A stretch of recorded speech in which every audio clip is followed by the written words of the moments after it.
Hello students, now become chapters redox reaction part second first. So students, today's we see about redox. You already know what is redox in class 10th, but in class 11th we study complete chapters about redox reactions.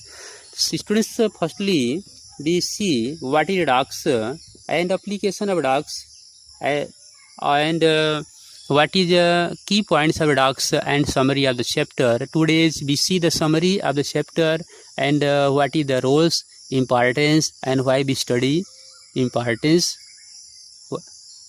of redox reactions. So students, firstly we see objective. We see objective.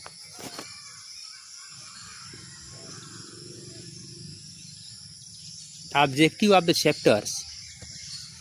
Point first, identify redox reaction as class of reactions in which oxidation and reaction occur simultaneously. Students, firstly be see identify redox reaction. अगर हमको कोई reaction दिया गया है तो firstly उस reaction में हम आइडेंटिफाई करेंगे as class of reactions. Reaction के क्लास में in which oxidation and reduction, कि रिएक्शन में किस टाइप के रिएक्शन का ऑक्सीडेशन हो रहा है और किसका जो है रिडक्शन हो रहा है.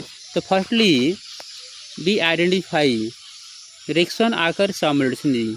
और जब कोई केमिकल रिएक्शन आपको दिया जाता है तो उस केमिकल रिएक्शंस में आपको चेक करना है कि केमिकल रिएक्शन में अगर 2 रिएक्टेंट पार्टिसिपेट कर रहे हैं तो वह रिएक्टेंट ऑक्सीडाइज होता है और सेकेंड रिएक्टेंट रिड्यूस होता है. तो सबसे पहले अगर हम कोई रिएक्शन दिया गया है तो फर्स्टली हम रिएक्शन में चेक करेंगे कि the chemicals are the reactant which is oxidise and which reduce. तो स्टूडेंट्स, आप यह अपने मन में मेकअप रखिएगा कि अगर कोई रिएक्टेंट है, 2 रिएक्टेंट, सपोज कीजिए कि 2 रिएक्टेंट्स है, रिएक्टेंट ए एंड बी. आपके पास ये 2 रिएक्टेंट्स है और ये दोनों रिएक्टेंट रिएक्शन करके प्रोडक्ट दे रहे हैं सी प्लस डी दे रहे हैं. तीसरा सेट आपके पास ये 2 रिएक्टेंट्स हो गए और प्रोडक्ट आपका सी डी फॉर्मेशन हुआ. अगर ये आपका रिडॉक्स रिएक्शन है तो रिएक्शन में अगर रिएक्टेंट ए का ऑक्सीडेशन होगा तो 100% श्योर है कि रिएक्टेंट बी का रिडक्शन होगा. तभी इस रिएक्शन को हम कहते हैं रिडॉक्स, और नहीं तो ये रिएक्शन पॉसिबल ही नहीं होगा. कभी कभी एग्जाम में आपको ऐसे क्वेश्चंस दे दिए जाते हैं, क्वेश्चन आपको दे दिया जाएगा और पूछा जाता है which reactant are reduce are the given example are redox or not. तो इससे तो आप यह कंफर्म कर लेंगे कि रिएक्टेंट ए रिड्यूस और रिएक्टेंट बी रिड्यूस ये होगा. लेकिन सपोज कीजिए अगर रिएक्टेंट ए भी रिड्यूस हो, रिएक्टेंट बी भी रिड्यूस हो, अगर ऐसा कोई कंडीशन आपको मिलता है कि both reactant are reduce, then this reaction is not redox. तब रिएक्शन रिडॉक्स नहीं होगा. तो इसमें सबसे पहले हम क्या करेंगे कि केमिकल रिएक्शन में आइडेंटिफाई करेंगे किसका, रिडॉक्स का, और रिडॉक्स में हम ये चेक करेंगे ऑक्सीडेशन एंड रिडक्शन. तो स्टूडेंट्स, ऑक्सीडेशन रिडक्शन आप पढ़े होंगे, what is oxidation and what is reductions. तो ऑक्सीडेशन रिडक्शन को हम यहाँ शॉर्ट टर्म में आपको यहाँ शो कर रहे हैं. अगर सपोज कीजिए कि ये Cu है, Cu कॉपर पे 1+ है. अब ये कॉपर क्या कर रहा है कि 1 इलेक्ट्रॉन रिलीज कर रहा है. तो रिलीज करके अगर ये कॉपर बना लिया Cu2+ और प्लस इलेक्ट्रॉन्स. आप ये जानते हैं कि जब कोई एलिमेंट्स इलेक्ट्रॉन को रिलीज करता है तो उस पर कैटायन इंक्रीज होते हैं. तो Cu पर 1+ था, Cu क्या किया, कॉपर आयन 1 इलेक्ट्रॉन रिलीज कर दिया, अब इस पर हो गया Cu2+. एक कंडीशन ये होता है. तो इसमें क्या देख रहे हैं कि चार्ज इंक्रीज हो रही है और इलेक्ट्रॉन रिलीज हो रहा है, और इलेक्ट्रॉन कहाँ लिखा जा रहा है, राइट साइड. तो ऐसे रिएक्शन को हम कहते हैं ऑक्सीडेशन. ऑक्सीडेशन, ये क्या हो रहा है, ऑक्सीडेशन हो रहा है. स्टूडेंट्स, इसको खूब अच्छे तरह माइंड में कब कर लीजिएगा, क्योंकि यह रिएक्शन, ये चैप्टर, यह आपका जो है ऑक्सीडेशन और रिएक्शन पे ही डिपेंड है, क्योंकि इसका नाम ही है रिडॉक्स. तो यहाँ जो है जब चार्ज इंक्रीज होगा, आप ध्यान रखेंगे, चार्ज अगर इंक्रीज होता है और इलेक्ट्रॉन रिलीज होता है, चार्ज इंक्रीज हो तो ऐसे रिएक्शन को हम रिडॉक्स करते हैं. इसमें कॉपर आयन का ऑक्सीडेशन हो रहा है, कॉपर आयन का ऑक्सीडेशन हो रहा है, क्योंकि ऑक्सीडेशन में चार्ज इंक्रीज होती है और इलेक्ट्रॉन रिलीज होता है। अब ऑक्सीडेशन रिएक्शन में याद रखेंगे कि इलेक्ट्रॉन जब भी लिखा जाता है राइट साइड, जैसे यहाँ इलेक्ट्रॉन लिखा गया है तो इलेक्ट्रॉन कहाँ है, राइट साइड है।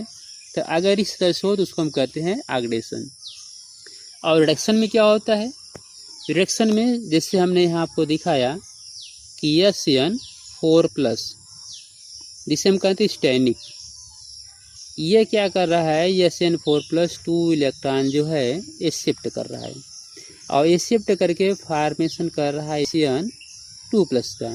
तो स्टूडेंट सब जानते हैं कि इलेक्ट्रॉन नेगेटिव होता है, यह जितना इलेक्ट्रॉन कोई एटम अगर शिफ्ट करेगा तो उस पर उतना चार्ज जो है डिक्रीज होता है। तो 4+ से या 2 इलेक्ट्रॉन जब शिफ्ट किया तो यहाँ हो गया 2+। तो इसमें क्या देख रहे हैं इसमें जो है कि 4+ से क्या हो रहा है, 2+ हो रहा है, चार्ज डिक्रीज हो रहा है। तो चार्ज डिक्रीज होने के प्रोसेस को हम कहते हैं रिडक्शन। रिडक्शन में चार्ज डिक्रीज होता है और रिडक्शन प्रोसेस में जो इलेक्ट्रॉन्स है वह इलेक्ट्रॉन लेफ्ट साइड लिखा जाता है। तो ये दो चीज़ें कंफर्म हो गया। तो इस तरह से यह रिएक्शन जो है आपका हो जाएगा रिडक्शन का। ओके, रिडक्शन ऑक्सीडेशन में ये 2 पॉइंट आपको मिला। रिडक्शन में क्या होता है, चार्ज डिक्रीज और इलेक्ट्रॉन कहाँ लिखे जाते हैं, लेफ्ट। अब ऑक्सीडेशन में क्या होता है, चार्ज इंक्रीज और इलेक्ट्रॉन कहाँ लिखे जाते हैं, राइट। जैसे एक हम आपको एग्जांपल दे रहे हैं, Zn plus H2SO4 equal to ZnSO4,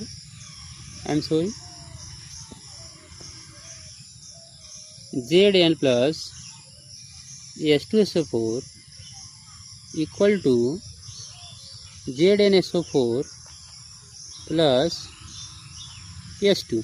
तो स्टूडेंट्स अगर यहाँ देखें तो जिंक है, जिंक पे चार्ज 0, फ्री स्टेट में चार्ज 0 होता है, इसको आप लोग याद रखेंगे।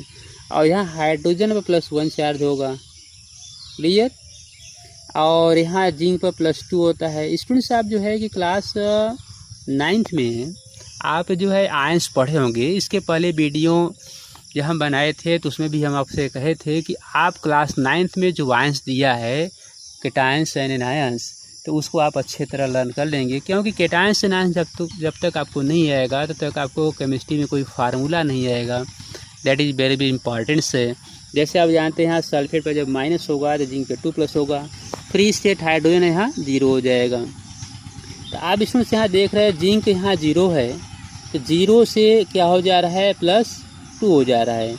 तो अगर 0 से +2 हो रहा है, charge increase, that is oxidation process, clear. और हाइड्रोजन जो है +1 से क्या हो जा रहा है, 0, चार्ज डिक्रीज, क्या हो जा रहा है, रिडक्शन प्रोसेस। तो इस तरह से ये जो रिएक्शन है ये आपका रिडॉक्स रिएक्शन है, क्योंकि जिंक का हो रहा है ऑक्सीडेशन और सल्फ्यूरिक एसिड हो रहा है reduction, that is a type of redox. Redox reaction में स्टूडेंट जैसे इसके पहले हम लोग को बताया कि अगर 2 रिएक्टेंट पार्टिसिपेट कर रहे हैं तो उसमें 1 रिएक्टेंट का ऑक्सीडेशन होगा, तो नेक्स्ट का रिडक्शन होगा। जैसे आप क्या देख रहे हैं कि जिंक का ऑक्सीडेशन हो रहा है और सल्फ्यूरिक एसिड का रिडक्शन हो रहा है, दैट इज रिडॉक्स। हाँ, तो स्टूडेंट्स हम अपने की पॉइंट के सेकेंड पॉइंट पे आते हैं। Define the term oxidation. Oxidation को डिफाइन करना है, जो कि अभी हमने आपको डिफाइन करके बताया कि in oxidation process charge increases और increase charge that is the equal to the release of electrons. Okay, reduction और रिडक्शन का oxidant, oxidizing agent and reducing agent. तो स्टूडेंट्स जो है ऑक्सीडाइजिंग एजेंट, रिड्यूसिंग एजेंट को भी डिफाइन करना है। तो ऑक्सीडाइजिंग एजेंट से रिड्यूसिंग एजेंट क्या होता है, इसको हम लोग अपने नेक्स्ट वीडियो लेक्चर में देखेंगे। वैसे फिर भी इतना आप समझ लीजिए कि ऑक्सीडाइजिंग एजेंट और रिड्यूसिंग एजेंट होता है क्या। तो इसको साइड में हम आपको फिर से यहाँ एक बार उसी रिएक्शन पे हम आपको दिखा दे रहे हैं। Zn plus H2SO4 equal to ZnSO4 plus H2। Students इसमें आपने क्या देखा था कि जिंक का ऑक्सीडेशन हो रहा था, आपने ही देखा था, ओके। और सल्फ्यूरिक एसिड का जो है ये रिडक्शन हो रहा था, आपने ही देखा था। तो स्टूडेंट्स एक पॉइंट आप याद रखेंगे कि जिस रिजेंट का ऑक्सीडेशन होगा वह रिड्यूसिंग एजेंट की तरह वर्क करेगा। तो इस रिएक्शन में क्या देख रहे हैं कि जिंक का ऑक्सीडेशन हो रहा है, तो zinc work as a reducing agent, zinc work ऐसा करेगा रिड्यूसिंग एजेंट का। और सल्फ्यूरिक एसिड का आप देख रहे हैं रिडक्शन हो रहा है, तो सल्फ्यूरिक एसिड वर्क करेगा ऑक्सीडाइजिंग एजेंट का। इस पॉइंट को आप याद रखेंगे कि जिस एलिमेंट का, सब्सटेंस का, कंपाउंड का ऑक्सीडेशन होगा वह कंपाउंड्स, वह रिजेंट वर्क करेगा रिड्यूसिंग एजेंट का, और जिस कंपाउंड का रिडक्शन होगा वह ऑक्सीडाइजिंग एजेंट की तरह वर्क करता है। जैसे आपने क्या देखा कि जिंक का ऑक्सीडेशन हो रहा है तो zinc work as a reducing agent, sulphuric acid का रिडक्शन हो रहा है तो sulphuric acid work as a oxidising agents. चलिए स्टूडेंट्स हम आते हैं अब अपने नेक्स्ट की पॉइंट पे।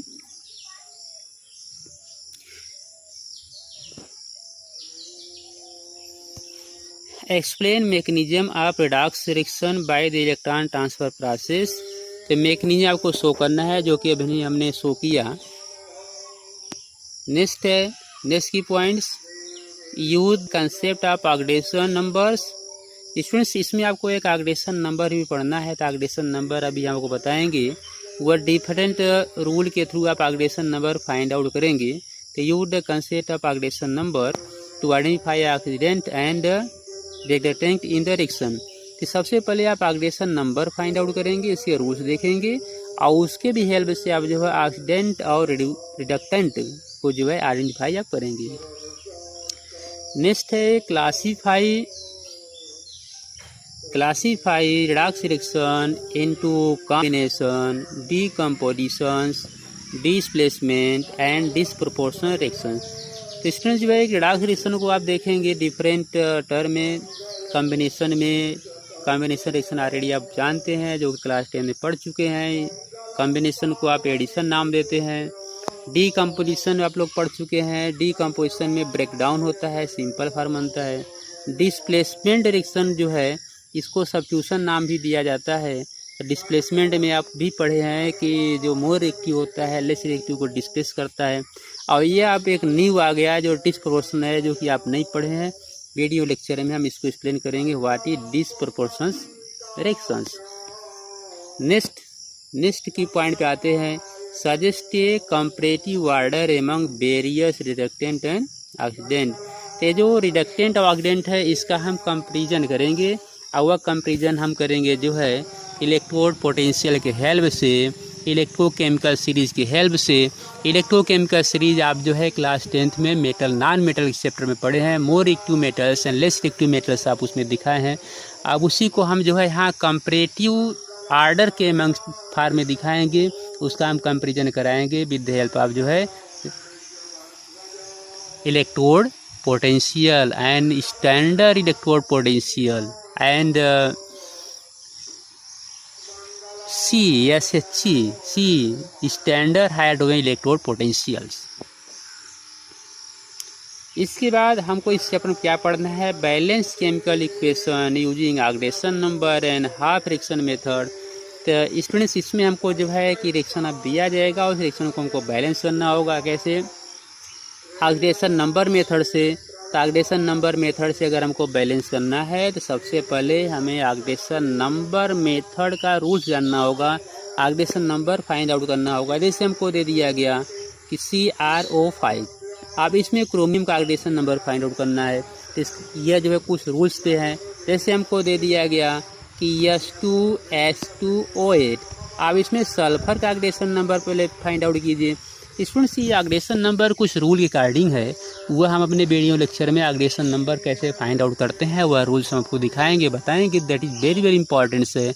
और ऑक्सीडेशन नंबर इतना इंपॉर्टेंट है कि आपको केवल 11th नहीं, आप क्लास 12 में जब पढ़ेंगे कोऑर्डिनेशन कंपाउंड्स, तो कोऑर्डिनेशन कंपाउंड जो है ये ऑक्सीडेशन नंबर पे ही डिपेंड है। अगर स्टूडेंट्स अगर आपको ऑक्सीडेशन नंबर नहीं क्लियर हुआ, किसी पॉइंट को आप छोड़ दिए, तो क्लास 12th में जो कोऑर्डिनेशन कंपाउंड चैप्टर पढ़ेंगे आप, अब वह चैप्टर टोटली डिपेंड है ऑक्सीडेशन नंबर पे। अगर आप ऑक्सीडेशन नंबर नहीं क्लियर कर पाते हैं तो आपको वो चैप्टर जो है क्लास 12th का कोऑर्डिनेशन कंपाउंड्स वह 99% आपकी क्लियरिटी नहीं होगी। So oxidation number that is very very important points. So we explain various rules for the finding of oxidation number in oxidation number videos. Next top आते हम जो है learn the concept of redox reactions in term of electrode potential. Student जो हम बात कर रहे थे कि इलेक्ट्रोड पोटेंशियल के विषय में, हम इलेक्ट्रोड पोटेंशियल आपको शो करेंगे, दिखाएंगे इलेक्ट्रोड पोटेंशियल हम कैसे मेटल का फाइंड आउट करते हैं, और उस इलेक्ट्रोड पोटेंशियल के हेल्प से हम प्रिपेयर करेंगे इलेक्ट्रोकेमिकल सीरीज। और इलेक्ट्रोकेमिकल सीरीज ही जो है ये कन्फर्म करता है that is more reactive or less reactive. So students, today's in video lecture we see the key points, we describe the summary of the chapter, what I studied in this chapter and what is the importance of the chapter. So we start topic first of NCERT in next day, next video. So thanks.